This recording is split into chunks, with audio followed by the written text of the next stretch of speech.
예, 오늘 말씀은 우리 마태복음 10장 5절, 1절부터 15절까지의 말씀인데, 마태복음은 5개의 설교가 이 안에 들어와 있습니다. 우리 첫 번째 우리 봤던 말씀이 마태복음 5장서부터 7장까지 산상수훈의 말씀을 우리가 봤었고요. 산상수훈의 말씀은 하나님의 백성은 누구인가라는 것과 하나님의 백성이 어떻게 이 세상에서 살아야 될 것인가라는 것에 대한 그러한 가르침에 대한 그러한 말씀입니다. 하나님 나라를 선포하시고 그의 백성들을 부르신 거죠. 그리고 나서 그 하나님 나라를 통치하시는 예수 그리스도가 통치하신다라는 것을 8장서부터 9장까지 보여줍니다. 그래서 많은 기적과 또한 병 고치는 일들을 통하여서 예수님이 정말 천국, 하나님의 나라를 통치하시는 분이구나라는 것을 분명히 보여주는 것이 바로 8장에서 9장까지의 말씀이었습니다. 그리고 오늘 10장의 말씀이 두 번째 예수님의 그러한 설교의 말씀인데, 제자를 부르시고 그 제자들을 파송하시면서 주셨던 그러한 말씀의 설교가 바로 오늘 10장의 그러한 말씀입니다. 오늘 10장의 말씀이 나오게 된 그러한 배경이 있습니다. 우리 9장, 우리 37절, 38절, 그 36, 37, 38절 말씀을 보면 어떤 말씀이 있냐 하면, 예수께서 35절 말씀을 보면 가르치고 복음을 전파하시고 약한 것을 고치셨는데 주변에 사람들이 많이 왔던 것 같아요. 36절 말씀을 보면 그래서 그들이 참 불쌍한 마음을 여기시고 여기 가져셔서 하셨던 말씀이 무엇이냐면 37절 38절 말씀이죠. 추수할 것은 많되 일꾼이 적으니 그러므로 추수하는 주인에게 청하여 추수할 일꾼을 보내주소서 하라. 예수님께서는 그 기진하고 힘이 없는 자들을 보시면서 추수할 것은 많지만 일꾼이 적다. 그래서 주인에게 일꾼을 보내달라고 하시는데 그 일 바로 뒤에 하시는 일이 무엇이냐면 제자를 부르시는 겁니다. 그래서 오늘 말씀을 보게 되면 1절 말씀을 보면 예수님께서 12제자를 부르세요. 그리고 12제자를 부르시고 나서 그들에게 어떤 능력을 주십니까? 더러운 귀신을 쫓아내며 모든 병과 약한 것을 고치는 권능, 그냥 제자만 부르시는 것이 아니라 그들에게 능력을 주십니다. 그러니까 하나님께서 제자로 다 부르시게 되면 그냥 내보내시지 않으세요. 항상 그 사람을 준비시키는 그러한 능력으로서 준비해 주신다라는 겁니다. 이게 꼭 병 고치는 권세 뭐 그런 것만을 말씀하시는 게 아니라 말씀에 대한 권세라든가 인격적인 부분들 또한 여러 가지 다듬어지지 않았던 부분들은 차근차근 준비시켜 주십니다.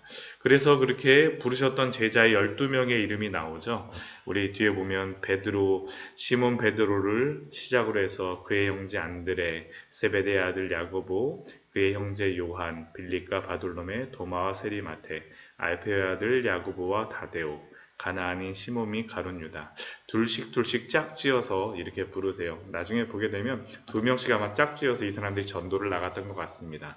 그런데 이렇게 예수님의 12제자의 그러한 사람들의 이름을 보게 되면 많은 그 여러 가지 다양한 사람들이 모였습니다. 직업도 어부도 있고 세리도 있고 민족주의자도 있고 출신지도 다 틀리고 성격도 틀리고 직업도 틀리고 각자 다 성향도 틀리지만 그들이 하나가 될 수 있었던 그러한 이유와 원동력은 무엇입니까? 바로 복음의 능력입니다. 복음의 능력. 특별히 우리 3절 말씀을 보면 세리마테라고 합니다. 세리마테. 다른 그 성경에서 보게 되면 마태를 소개할 때 세리를 붙이지 않아요. 누가복음과 마가복음에서 그냥 마태라고 하죠. 마태라고도 안 나오고 그냥 레위라고만 합니다. 레위.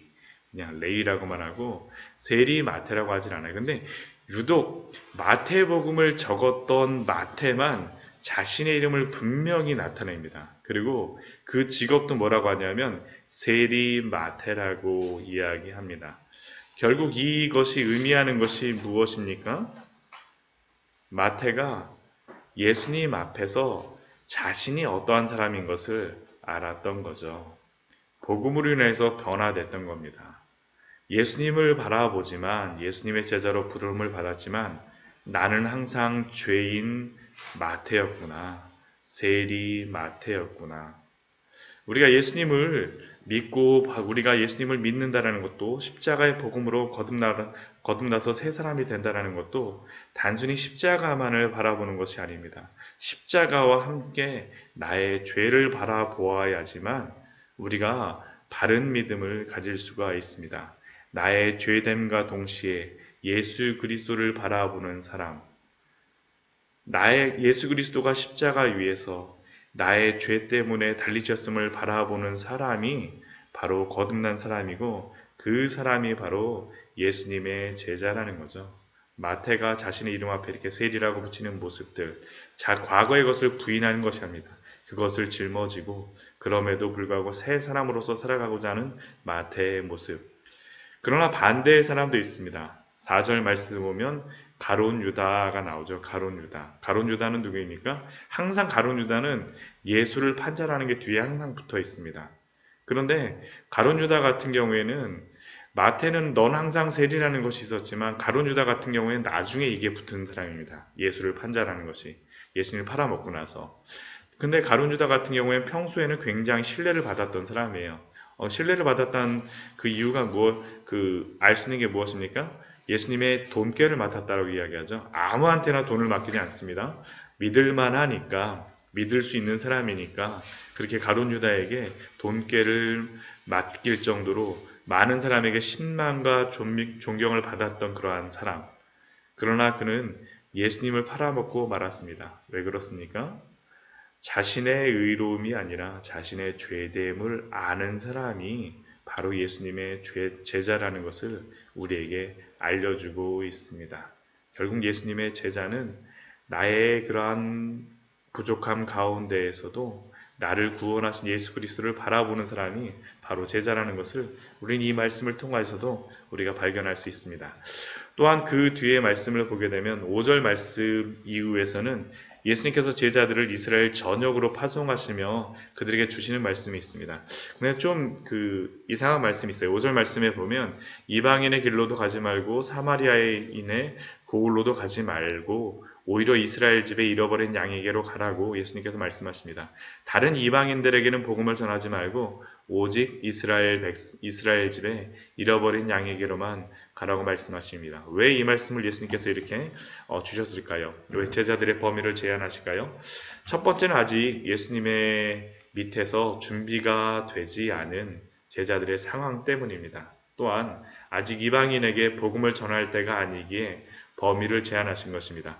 우리 마태복음 28장 19절 말씀, 우리 잘 아는 말씀, 우리 몇 번씩이나 찾아봤었지만 마태복음 28장 19절 말씀에서 무엇이라고 말씀하십니까? 그러므로 너희는 가서 모든 민족을 제자로 삼아. 예수님은 결코 다른 이방인들에게 복음을 전하는 것을 막지는 않으셨습니다. 근데 지금 왜 막으십니까? 아직 때가 아니라는 거죠. 제자들이 더 준비될 때가 필요하다라는 겁니다. 우리 마태복음 이 제자 파송 말씀에서 보게 되면 예수님이 예수님의 사역의 세 가지의 중요한 것이 있습니다. 그게 무엇이냐면 가르치고 말씀을 가르치는 것과 복음을 전파하는 것과 병을 고치는 것입니다. 그런데 이 제자들에게는 사람들을 고치는 것은 있지만 그리고 전파하는 것은 있지만 가르치는 것은 없어요. 아직까지 가르칠 만한 때가 아니라는 거죠. 아직까지 준비되지 않았다는 것입니다. 또 그 제자들을 이렇게 이스라엘 백성에게만 보내신 이유는 무엇이냐면 아까도 우리가 봤던 우리 9장 36절 말씀, 37점, 38절 말씀 앞에 보게 되면 뭐라고 얘기했냐면 무리를 보시고 불쌍히 여기시니 이는 그들이 목자 없는 양과 같이 고생하며 기진함이라. 결국 예수님께서 지금 이들을 먼저 보내시는 이유는 무엇입니까? 오랜 식민지 생활과 거짓 선지자들로 그 속에서 유리하고 고생한 이스라엘 백성들을 위로하시기 위하여서 먼저 그 제자들을 부르셨다는 것입니다. 그래서 예수님은 12제자의 범위를 이스라엘로만 한정하셨습니다.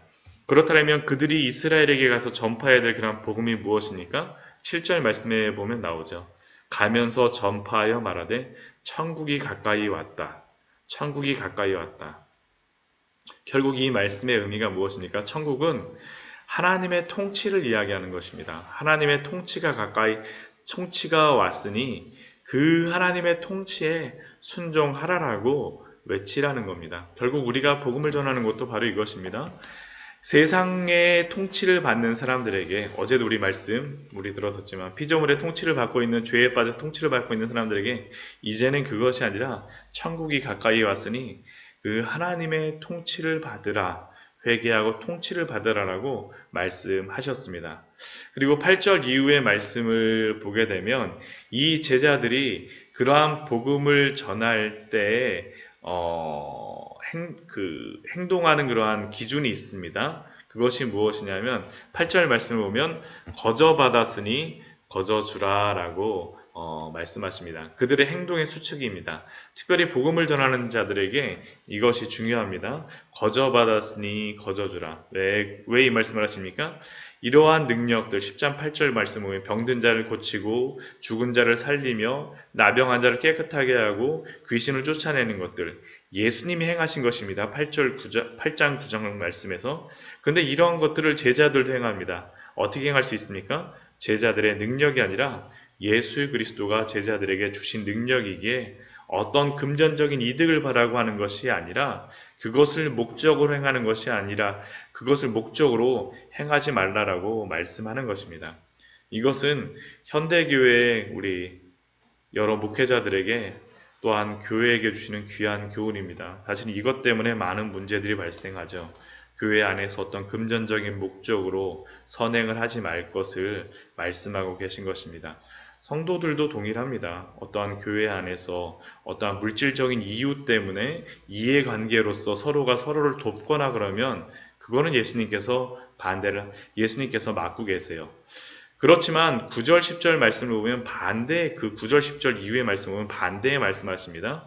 너희 전대에 금이나 은이나 동을 가지지 말고 여행을 위하여 배낭이나 두브롯이나 신이나 지팡이를 가지지 말라. 준비하지 말라는 것이죠. 그렇다면 아무것도 준비하지 말라고 말씀하시는 것은 아닙니다. 걱정하지 말라라는 것이에요. 걱정하지 말라고. 왜 그렇습니까? 하나님께서 먹여주시겠다라는 겁니다. 누구를 통해서 어떻게 먹여주십니까? 일꾼이 자기의 먹을 10절 말씀 이후에 보면 일꾼이 자기의 먹을 것을 받는 것이 마땅함이라. 하나님의 일꾼은 하나님께서 먹여주시겠다라는 것입니다. 먹여주시겠다. 그러면 그 먹이시는 방법이 무엇입니까? 11절, 12절 말씀을 보면 합당한 자를 찾아내어서 거기서 머물라라고 말씀하십니다. 그러니까 그 교회 안에서 은혜를 받은 사람들, 복음을 전하면서 은혜를 받은 사람들에게 먹을 것과 입을 것을 그 사람들을 통하여서 주시겠다라고 말씀하시는 겁니다. 근데 아까 우리 보게 되면 거저 받았으니 거저 주라라고 말씀하시는데 합당한 자를 찾아내어 거기에서 떠나기까지 거기에서 머물라라고 말씀하세요. 반대의 의미처럼 느껴지잖아요. 근데 이것을 이렇게 말씀하시는 이유가 무엇입니까? 금전적인 이유를 위하여서는 하는 것은 아니지만, 그러나 또한 이 복음을 듣는 자들에게는 복음을 전하는 자에게 이렇게 돕고 그들을 공개할 의무가 있음을 또한 예수님께서는 말씀하여 주십니다. 또한 그러한 사람들에게 주시는 축복이 무엇입니까? 12절 말씀 보면 그 집에 들어가면서 평안하기를 빌라. 하나님의 평안을 주시겠다라고 약속하여 주시는 겁니다. 그러면 그 복음을 전하는 자가 그 말씀을 통하여서 평안을 빌 때 그 평안이 그 가정에 임할 것이다라고 예수님은 약속하여 주고 있습니다. 이게 바로 교회가 어떠한 하나님의 일들을 행하는 그러한 방법임을 우리에게 알려주고 있습니다. 또한 이거는 단순히 교회에서 목회자 성도뿐만 아니라 우리를 또한 먹이시고 입히시는 방법도 바로 이것입니다.